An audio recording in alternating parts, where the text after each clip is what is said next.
Você é bem-vindo aqui conosco. A gente está começando mais uma vez nesse sábado da nossa Escola Sabatina.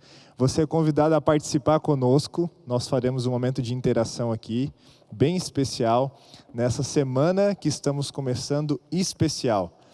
E eu tenho aqui alguns convidados comigo, vou apresentá-los, e aí depois eu volto aqui para falar mais uma questão importante. Eu tenho aqui a Tati. Dá um oi para a galera aí, Tati. Olá, feliz sábado. Um beijo especial para os meus alunos da classe Refúgio e para toda a Igreja Central de Curitiba. Temos aqui também o Eduardo. Eduardo, dá um oi para o pessoal aí. Olá, bom dia a todos. É um prazer estar aqui com vocês. Esperamos que essa meia hora passe bem devagarinho, para a gente poder desfrutar bastante aqui do que a gente tem para conversar. É uma correria aqui, viu, Eduardo? Mas vai dar. E temos também o pastor David. Pastor David, dá um alô para o pessoal aí, pastor. Feliz sábado a todos, meus queridos. Aproveite esse momento para pegar a sua Bíblia, a sua lição, para juntos aqui recapitularmos a palavra do Senhor. Pastor, essa semana especial que a gente está começando hoje, a Semana Santa, ela não vai acabar depois dessa semana. Depois dessa semana nós teremos mais 49 dias especiais de programa aqui na igreja. Nem todos os dias teremos transmissão, mas será um programa especial para você participar com a gente. E pensando já no tema da semana de oração, vai aparecer um QR Code aí agora para você interagir conosco durante a lição. A produção está colocando o QR Code aí. Né? Acessando esse QR Code vai ter uma pergunta, né, para você responder e interagir com a gente. É bem simples, você já sabe como isso funciona. Você é nosso convidado a participar conosco, interagir conosco nesse programa especial. Pastor, e a lição traz boas notícias, né? A gente está terminando a lição, né? O primeiro trimestre, né, de 2021 já passaram 3 meses, né? Parece que não ia acabar esses 3 meses, mas a gente já passou 3 meses e está vindo uma lição maravilhosa por aí. Então, o pessoal aí comprar a lição, já se preparar, porque o próximo sábado já é um tema novo, né? Pastor Branga, nós aprendemos muito com esta lição que tivemos esse trimestre. Isaías nos ensinou muitas lições também, tanto para o presente quanto para o futuro. Mas eu quero aqui dizer para você participar conosco, a frase para você, a resposta aí que você pode responder conosco para a interação é: qual o significado da morte de Cristo? Então responde e participe no QR Code, para que então você esteja conosco aqui interagindo. Bom, a lição dessa semana, Pastor Branga, Tati, nós aprendemos muito através de Isaías 65 e também Isaías 66. Tati, você percebe que o verso 17 ali até o verso 25 existem muitas boas novas. Olha só que legal, o verso 17 fala que não haverá lembranças das coisas passadas, jamais haverá memória delas. O verso 18 fala da alegria que teremos, do regozijo. Também vai falar ali que nunca mais se ouvirá nela voz de choro, nem clamor. O verso 24 me chama muita atenção porque diz o seguinte: e será que antes que clamem eu responderei? Estando eles ainda falando eu os ouvirei. Quantas promessas lindas que foi para Israel. Mas será que também será para o povo dele, o povo atual? Como entender o que Isaías está falando do verso 17 ao 25, minha amiga? Faça uma introdução. Então, eu queria que o pessoal lá da informática colocasse aqui para a gente um slidezinho que eu preparei para explicar para o pessoal que está em casa. Quem está com a Bíblia, por favor, acompanha para vocês poderem entender. Porque, inclusive, no nosso grupo de WhatsApp, essa semana lá da nossa Escola Sabatina, alguns alunos me perguntaram a respeito de alguns versinhos ali do capítulo 65. Porque eles são um pouco confusos se a gente não conseguir entender que existe ali uma profecia de aplicação dupla. Tá? Ela se aplicava ao povo de Israel se eles obedecessem ao chamado de Deus para os propósitos que Deus tinha para eles. O que infelizmente não aconteceu, Não né, Tati? aconteceu. Então, caso o povo de Israel tivesse obedecido os propósitos de Deus, a partir do versículo 17, é o que aconteceria ainda naquele momento histórico com o povo de Israel. Então, os jovens cumpririam seu propósito, quem vivesse aos 100 anos ainda seria pouco, né? Tudo aquilo que eles não viveram, eles teriam vivido. Então, por exemplo, eles praticamente não construíam casas, porque eles estavam sempre sendo invadidos. Ali o verso, não lembro qual agora, diz que eles construiriam casas e habitariam nelas. Por quê? Porque aquilo que eles não estavam vivendo, passariam a viver se cumprissem o propósito que Deus havia reservado para eles. Então haveria, sim, uma condição de obediência ao povo de Israel. Se eles obedecessem ao propósito, essa obediência os levaria a um cumprimento profético imediato. Não havendo essa obediência, esse cumprimento se haverá quando Jesus voltar.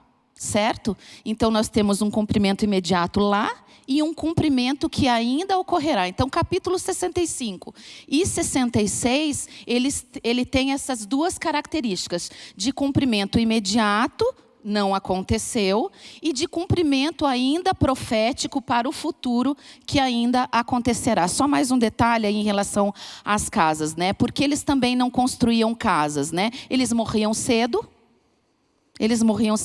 Vocês vejam que, por que 100 anos? Por que Isaías usa 100 anos ali? Se a gente pegar do reinado de Roboão até Joaquim, a média de idade dos reis de Judá foi 47 anos. Então 100 anos era uma média de idade super alta, por isso Isaías usou aqui 100 anos. Tá? Então era o quê? Era uma idade super avançada em dias. Isso que o rei vivia bem, né, Tati? Isso porque a qualidade de vida de um rei era super alta. Então, construindo casas e habitando nelas. Então, eles não teriam as suas casas invadidas, eles poderiam viver nelas. Então, seriam condições que, se o povo de Israel cumprisse em obediência a Deus, eles viveriam uma qualidade de vida já naquele tempo, coisa que, infelizmente, não aconteceu. Outra coisa, Tati e amigos aqui, pastor David e Dudu, uma coisa que me chama muita atenção é que sempre as nossas escolhas, elas refletem na nossa família, né? E aqui está falando muito disso. Ó, vocês e os seus descendentes, né? Tipo, o foco está no meu nome, no meu sobrenome que vai adiante, né? Então, se eu estou fazendo escolhas erradas hoje, que foi o que o povo de Israel fez, infelizmente, as consequências não foram somente eles que colheram, né? Mas os descendentes deles também, infelizmente, colheram essas escolhas erradas que eles fizeram também. Se eles não construíram, os filhos também não iam poder ter uma qualidade, uma estrutura boa. Se eles não plantaram, os filhos também não iam colher. Então isso é muito sério, a gente tem que pensar bastante nisso hoje também, né? As decisões que nós, como pais, como mães, como chefe da família, a gente toma, elas repercutem assim intensamente na vida dos nossos filhos. Geram consequências, né? Com certeza.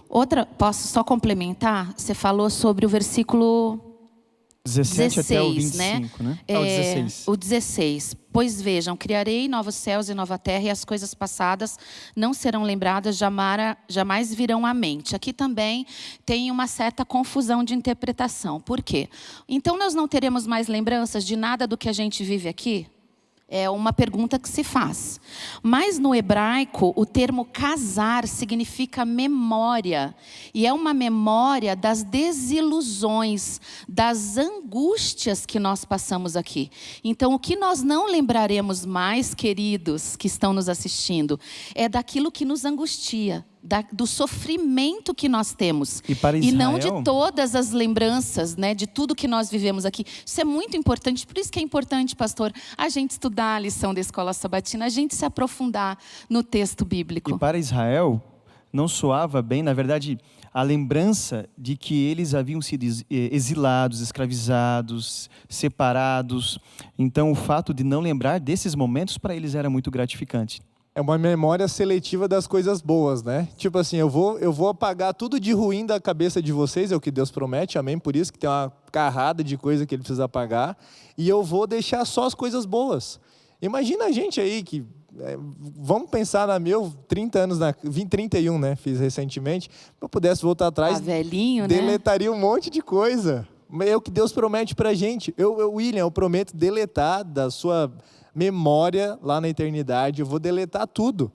A promessa agora é para a eternidade, né? Agora, infelizmente, a gente, como um amigo meu dizia, pastor David e Tati, Dudu, as coisas ruins a gente não esquece, a gente tenta não lembrar. Não tem como deletar, não tem como esquecer, mas a gente joga num buraco lá, assim, que a gente tenta não ficar lá lembrando, e é o que Deus promete fazer para a gente, amém por isso, né? Amém. Agora, Isaías 66, ali do verso 1 até o verso 18, vai falar, a lição vai falar o ímã da divindade, né? O nosso Deus, ele tanto atrai quanto expele. Atrai os que querem ele e, infelizmente, vai ter que expelir os rebeldes, né? E é o que Isaías 66 vai falar. Vai falar ali que eles escolheram os seus próprios caminhos, ele clamou, mas ninguém respondeu ele falou, mas ninguém escutou, o verso 4 fala, eles escolheram aquilo em que eu não tinha prazer. Aí você vai já a partir do verso 10, verso 12, vai falar de um povo que o aceitou, de um povo que gostaria de seguir aquilo que ele tanto ensinou ou ensinava. Edu, como entender esses versos e como fazer a aplicação para os nossos dias, né? Aqui Deus ele separa tanto o bem e o mal, aqueles que querem ser obedientes ou aqueles que querem permanecer na desobediência. Como entender? O que Isaías está falando? Sabe, pastor, o que me chamou muita atenção aqui, e trazendo isso para os nossos dias, é justamente o que o pastor William comentou aqui, que é essa questão da nossa descendência, da gente ter esse histórico, da gente ter esse lastro, da gente fazer as coisas corretas para que a gente possa não só plantar, mas a gente também colher e ver isso acontecer com os nossos descendentes. E aqui o que me chama a atenção é porque no verso 3, aqui de o capítulo 66, no verso 3, fala: o que mola o boi é como o que comete homicídio. O que sacrifica um cordeiro é como o que quebra o pescoço de um cão. Mas só um pouquinho, mas não tinha um pedido disso? Em alguns momentos não era uma orientação para o povo? E aí a reflexão que eu faço é, muitas vezes nós fizemos o certo pelo motivo errado. E isso é muito profundo. Então, assim, eu falo inclusive para quem guarda o sábado, para quem daqui a pouco está fazendo uma série de ações sociais nesse período de pandemia. Por que a gente está fazendo isso? A gente tem medo de não ir para o céu? Por que a gente está fazendo isso? É porque é uma ordem simplesmente que nos foi dada e a gente não vê sentido naquilo? Então a gente precisa começar a fazer o certo pelo motivo correto. E aqui o que eu entendo do verso é essa abominação da gente estar fazendo por fazer. A gente ligar um piloto automático quando a gente está tratando de coisas divinas e achar que aquilo por si só, e aí a gente vai voltar da questão da salvação pelas obras, salvação pela fé, não é o ponto aqui, mas a gente entender isso. E aí um dos versos que me choca mais, que a gente pode vincular, é o que está lá em Mateus 7, 21 e 23. Nem todo que diz Senhor, Senhor entrará no reino dos céus. Como assim? Eu não estive pregando no teu nome, eu não estive falando no teu nome, eu não tive... Apartai. É muito interessante isso que você está falando, Dudu, porque várias vezes Isaías ele quebra alguns paradigmas da religião judaica, né? Ele fala do jejum. Qual que é a moral de vocês estarem fazendo jejum? Por que vocês estão fazendo jejum? Por que vocês ficam de rosto triste? Mais do que um rosto triste, eu quero o coração de vocês arrependido pelo erro, pelo pecado de vocês, que na realidade vocês não estão enxergando, vocês estão achando que vocês estão acertando, mas vocês estão zerando a prova. Vocês acham que estão acertando, mas não. Aí o verso 2 que você comentou, o 3 você comentou, mas o verso 2, o finalzinho, diz assim: a este eu estimo. Quem que deu? Qual que agrada a Deus? Quem é que está agradando a Deus? Aquele que é humilde, contrito de espírito, que treme diante da minha palavra. Tipo, Deus está falando assim, gente, na realidade é o seguinte, não adianta de nada você chegar, oferecer um baita de um sacrifício, não adianta de nada você passar 10 dias em jejum, não adianta de nada não adianta. O mais importante é a humildade, é a gente estar disposto a escutar a voz de Deus, a entender o que Deus quer para a gente e colocar isso em prática. O que nos falta, na realidade, não é o conhecimento. Eu tenho certeza que todo mundo aqui sabe o que é certo e o que é errado. E os 2 capítulos, eles trazem essa dualidade, né? Ora, ele fala do que é o certo, do que é o bom, das escolhas boas. Daqui a pouco ele está falando do que é o ruim, das escolhas erradas. E a gente é assim, né, Tati? Pelo menos eu sou assim, né? Vocês aí falem por vocês, né? Mas ora eu estou fazendo o que é certo, daqui a pouco eu estou fazendo o que é errado. Tem dias assim que eu plano, não, hoje vai, entendeu? Agora vai dar certo. Eu chamo de montanha-russa espiritual. É tipo isso aí, entendeu? E tem dia que a gente está lá em cima assim, cara, hoje se Jesus voltasse ia ser bênção, né? Só que a gente inclusive coloca essas coisas, pastor David, Dudu e Tati, como um requisito para, tipo assim, acordei, li a Bíblia, estudei a lição, fiz minha meditação, passei 1 hora com o Papai do Céu ali, se Jesus voltasse hoje eu estava salvo. Mentira, não quer dizer nada. Não quer dizer nada. Pastor, o senhor está dizendo então que não precisa mais acordar, ler a Bíblia, orar. Não estou falando isso. Eu estou falando o que o Eduardo falou. A motivação das coisas que eu faço conta muito mais do que o que de fato eu faço. E Deus, Ele pesa os corações, né? Só Ele, Eduardo, consegue julgar isso. Só Deus consegue julgar o porquê das coisas, as nossas intenções. E aí eu só quero fazer mais um link com a pergunta de novo, vou pedir para vocês colocarem aí. Ó, o pessoal está respondendo aí, está aparecendo para vocês. Você ainda pode participar respondendo a pergunta que a gente fez aqui no começo, e mais uma vez a gente está recapitulando aqui, refazendo. Qual que é a pergunta? Pastor David, fala a pergunta para a galera participar com a gente aí. Faço assim, qual o significado da morte de Cristo para você? Qual o significado? Creio que tem aí uma relevância bem especial. Cada um tem para si o significado, né? E por que é importante isso, pastor? Essa pergunta, a gente entender essa pergunta. Sabe qual que é a moral de tudo isso? O Paulo, ele fala um verso muito interessante que ele deixou registrado através do Espírito Santo. Ele fala que o amor de Cristo me constrange. O que é a cruz se não é a maior demonstração de amor de Deus pela humanidade? Quando eu olho essa demonstração de amor que deu a vida por mim, eu me constranjo, eu fico constrangido. Falei, nossa, como é que eu vou responder a esse amor? Né? Eu sou objeto de um amor imerecido. Deus ama a gente de graça, Eduardo. O que a gente fez para Deus amar a gente, para Deus morrer por nós? Tati, o que Ele fez? O que a gente podia dizer assim, ó Jesus, está aqui, ó, agora você tem que me amar, porque eu estou fazendo isso. Então, Deus não ama a gente porque Deus ama a gente apesar de. Amém por isso? Amém. Né? Deus não ama a Tati, o William, o Eduardo, o David, porque a gente fez isso. Não, porque senão a gente não tinha solução para a gente. Deus ama a gente, apesar de, muitas vezes, o William, a Tati, o Eduardo, o David, a galera que está assistindo a gente aí de casa, fazerem aquilo que desagrada a Deus. Amém por isso? Né? Que não é um checklist que a gente tem que ter, uma listinha de coisas para fazer para Deus amar a gente, não. Ele ama a gente apesar da gente mesmo. Resumindo, é isso. E agora eu me sinto constrangido. Quando eu vejo esse amor imerecido de Deus, eu fico constrangido. Como é que eu não vou responder a esse amor? Né? A gente vai falar aí agora, a Semana Santa vai entrar numa maratona disso, o sermão de hoje, o pastor André vai pregar, é sobre isso. Né? A gente tem que se constranger. Como é que eu respondo?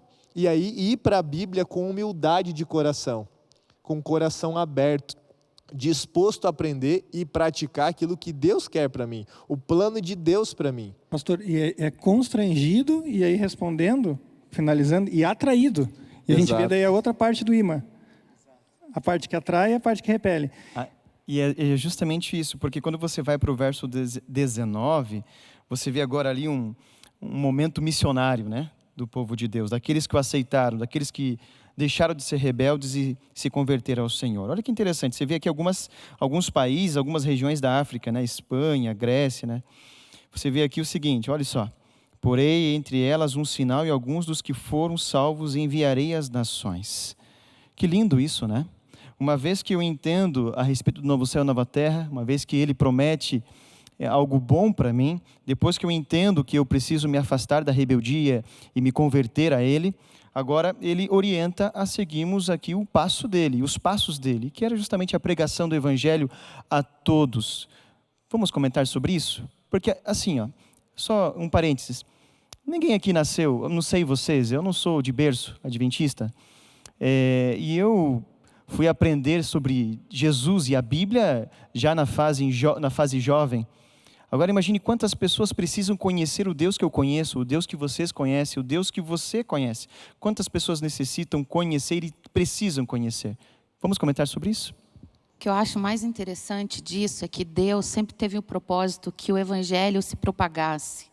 E ele nunca teve a intenção de que um povo entendesse-se como exclusivo, né? Mas que todos tivessem acesso a essas boas novas, né? A gente está falando de um novo céu, uma nova terra, uma esperança que se perpetuasse por gerações e gerações. A intenção de Deus sempre foi essa. Tanto é que a gente percebe na Bíblia, tanto no Velho quanto no Novo Testamento, métodos evangelísticos bem claros. E eu queria até trazer um pouquinho, é meio curioso isso, porque no Velho Testamento a gente vem com um método mais centrípeto, né? Que é o método, como que era o método? De fora para dentro. Né? Então, o que era? Eles viam que o povo de Israel era um povo bem-sucedido, que era um povo que se destacava, que era um povo sábio, um povo rico, um povo que realmente prosperava diante dos demais. E vivia ficavam fazendo curiosos, festa, né, Tati? Era um povo festeiro, era um povo festa, feliz. Né? Era um povo feliz. Os outros povos criavam uma certa curiosidade a respeito disso e se achegavam ao povo de Israel querendo saber o que aquele povo tinha de diferente. Serem tão prósperos, tão felizes e serem tão sábios. E aí conheciam o Evangelho. Já no Novo Testamento... Tati, posso só te interromper para dar um exemplo bem claro disso? A rainha de Sabá, quando vai visitar Salomão, isso. Foi um exemplo claríssimo disso. Clássico. Ela fala, eu ouvia falar e eu não acreditei. Eu vim ver aqui o que todo mundo falava da nação, de você, Salomão, mas na realidade o que falaram para mim foi pouco. E eu vou agora sair daqui falando muito mais. Muito mais. Né? Tipo, o testemunho que o povo deu, que Salomão deu, serviu para impactar aquela mulher, né? Aquela rainha. Exato. E esse era o propósito de Deus, né? Para que eles cumprissem, até de estratégica, né? A gente comentou uns dias atrás na lição dos jovens, que onde Deus colocou o povo de Israel, o território, né? Era uma estratégia comercial, tipo, todo mundo tinha que passar por ali. Então, não foi à toa que Deus, essa Nunca terra aqui lá, né? Deus tinha um propósito. Desculpa, Tati, continua com o Novo Testamento, vai lá. Lá em casa a gente tem por hábito, até a Pietra repete sempre, não existe sorte, né, mãe? Não existe sorte, porque não existe mesmo. Sempre Deus tem os seus meios, os seus propósitos, as suas razões para que as coisas aconteçam de determinada forma. E já com o povo de Israel a gente percebia isso. E no Novo Testamento a gente já percebe um método diferente, que é o método de força centrífuga, que Jesus já começa impulsionando, né, Pedro, depois Barnabé e os que vieram depois a irem. Então, ir de pregar o evangelho a toda a nação, tribo, língua e povo, né, batizando-os em nome do Pai, do Filho e do Espírito. Enfim, é uma condição que está nas nossas mãos hoje. Todos nós temos nas nossas mãos hoje a missão de pregar o evangelho. E essa é a missão que nós temos para levar para o mundo. É uma missão que nós não podemos guardar, não podemos colocar a luz debaixo do alqueire. E isso é o mais importante que eu vejo nessa parte aqui, né? Missionários e líderes de adoração. Que nós precisamos continuar isso que foi trazido no Velho, no Novo e que precisa ser perpetuado para as novas gerações. Amém. É interessante como o estudo de Isaías ele é profundo. Por quê? Porque nós aprendemos aqui, meus amigos, da promessa do nosso Deus. Aprendemos que existe tanto o trigo quanto o joio, né? Os rebeldes e os que o aceitaram. Depois, aqueles que são fiéis proclamarão a mensagem dele e atrairão muitos para Cristo. E logo em seguida, então, se forma uma comunidade de fé, que está no verso 21. Também deles tomarei alguns para sacerdotes, para levitas, diz o Senhor. E agora? Pastor, posso falar aí, pastor? Tô Quem mais pode aqui. falar além dele, né? Não, que eu tô falando demais já. Mas, gente, olha só. Olha que insanidade, né, para o judeu escutar isso. Ele fala, se vocês não fizerem isso, já que vocês não fizeram isso, essa é a mensagem de Isaías, né? Eu vou dizer para a galera, para as nações lá de Tarsis, aos líbios, aos lídios, o pessoal de Tubal, de Grécia, das ilhas distantes, Eles, Uma blasfêmia, né? Pense tipo os assim, gregos, os espanhóis. Já que vocês não cumpriram o meu propósito para vocês, como nação, de ser essa referência, eu coloquei vocês estrategicamente lá, vocês não estavam nem aí para isso, já que vocês não fizeram isso, agora eu vou usar esses povos vizinhos de vocês, que vocês conhecem aí, que ofereciam antigamente sacrifícios a outros deuses, agora eles se converteram. Eu levei a eles de alguma maneira ouviram falar de mim, e lá no capítulo 65, no 66 fala, vamos pegar aqui só para falar certinho, né? A uma nação que não clamava pelo meu nome, eu disse, eis-me aqui, o verso 2 do capítulo 65, agora Deus lá no Isaías relatando, né? Essas nações aí que não me conheciam, agora eles me ouvem, eles são os meus servos. A gente vê que Deus faz isso várias vezes, né? A gente viu os servos em Isaías também, quando Deus usa Ciro, quando Deus usa Babilônia, Deus usa essas nações estrangeiras como instrumento. E agora, de novo, acontece isso. E agora só que... E tem uma frase ali importante, lá, pastor. Trarão todos os vossos irmãos entre todas as nações por oferta ao Senhor. Era do agrado do Senhor que todos o adorassem. Ele não está preocupado com um grupo específico, ele não está sendo seletivo aqui. Ele deseja salvar a todos. E ele fez isso no Novo Testamento, né? Não só salvar, prática, mas aqui já falando como um sacerdócio, né? Exato, agora exatamente. Já chamado de sacerdócio universal de todos os crentes, né? Na teologia, vocês chamam de sacerdócio universal de todos os crentes. Não existe mais uma linhagem especial de sacerdotes, mas todos os que viessem a fazer parte do povo de Deus seriam chamados sacerdotes. Você que está nos ouvindo, cada um que está aqui sentadinho assistindo, todos nós somos sacerdotes. Essa didática de Deus é fantástica. Então, senão podia perguntar assim, pastor, você é descendente de levita? Senão não podia estar aqui. Você é judeu? Você é judeu? Você é filho de Abraão? É mais do que isso. Não. A gente tinha que ser daquele povo dentro de uma linha específica. Ô, Dudu. Então a gente vê uma abertura completa, uma ruptura nesse sentido. E aí, assim, a didática de Deus é assim, eu não quero que você simplesmente me siga, eu quero que você me siga intensamente, completamente, integralmente. E para isso você precisa estar em todas as pontas. Na ponta que está exercendo o trabalho com o novo irmão, a nova oferta, mas também na ponta que está fazendo o sacrifício e coordenando essa operação aqui. Eu preciso que essa linguagem ela seja completa, porque talvez quem seja de um outro povo, tem uma outra cultura, não consiga entender completamente o plano de Deus. Mas quando a gente começa a abrir isso, a gente começa a ver linguagem diferente. Paulo usava muito isso. Então é conseguir atingir o povo com a linguagem do povo. E você imagina o seguinte, uma vez um gentio convertido atrairia outros gentios para a conversão. Isso vai fechando já a parte de quinta-feira aí, que eu acho que você precisa ir fechando, verdade. Que é o verso 22, né, pastor? Exato, vamos ler essa assim. Preeminência que os judeus se imaginavam ter, eles perdem, né? Já perdem. Colossenses 3:11, Paulo já diz que esses privilégios foram abolidos, não é verdade? E agora esse sacerdócio passa a ser comum entre gentios e judeus. É como se Deus dissesse assim, ó, agora não interessa mais as ofertas, eu quero o coração de vocês. Quem é meu servo? Quem vai ser o meu sacerdote? Quem vai ser o meu levita? Quem vai ser o meu canal de bênção, né? Vai ser aquele que aceitar, que ouvir a minha voz, que for humilde de coração. Não interessa se o cara é da Grécia, se o cara é da Lídia, se o cara é... Não interessa. Não interessa se ele é judeu ou não. Eu ia até brincar com o Dudu. Se eu sou filho de Abraão, não sei. Mas eu sou filho descendente de Adão, eu sou. Entendeu? Isso eu tenho certeza. Né? E a minha certeza tem que ser, eu sou filho de Deus. É isso que vai contar, pastor. Deus não está olhando para a nossa descendência, né? Eu sou a quinta, sexta, 10ª geração de crente, de adventista. Deus não está nem aí para isso. Deus ele se preocupa principalmente com a nossa entrega de coração, né? E aí volta para a pergunta que a gente começou, né, pastor? O sentido da cruz, né? O que significa, o que simboliza tudo isso? Aí que está, pastor. Se fosse resumir o capítulo 65 e 66, como vocês poderiam resumir em uma curta frase ou palavra? Como vocês resumiriam o capítulo todo, os 2 capítulos? Vou começar para deixar vocês pensarem. Mas eu vejo que Deus não tira privilégio, Ele amplia oportunidades.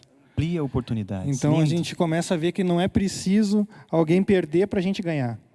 Então a gente vê, eu acredito que o resumo seja isso. É uma ampliação eu até anotei aqui, uma ampliação de oportunidades. A gente vê que ele deixa de, aos nossos olhos humanos, restringir e passa a ampliar sob o ponto de vista didático. Não que isso não acontecesse, mas ele começa didaticamente a querer mostrar isso para o povo de uma maneira mais incisiva. Você, Tati. Eu vejo Deus como um grande resgatador. Capítulo 65, 66, eu vejo o ser humano vivendo um processo de luta e fuga com Deus.